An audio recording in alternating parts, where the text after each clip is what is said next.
నేను ఇక్కడ ఉండే వాళ్ళని అడుగుతున్నా, కొంతమంది మనలో కూడా రెడ్లు ఉన్నారు.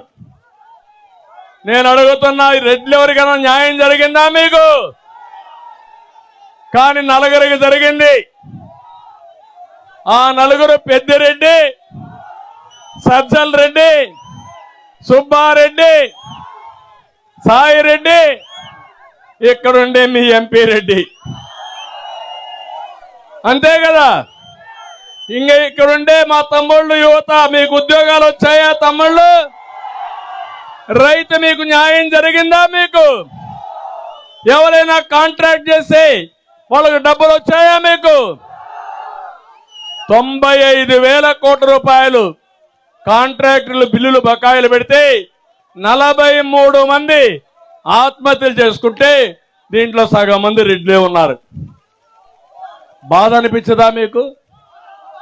కులం పరిపాలన ఇవ్వదు, కులం మన మంచి చేయదు, మతం మనకు దారి చూపించదు. సమర్థవంతమైన పాలనే మన జీవితాల్లో వెలుగు తీసుకొస్తుంది. అది ఆలోచించమని మిమ్మల్ని కోరుతున్నా.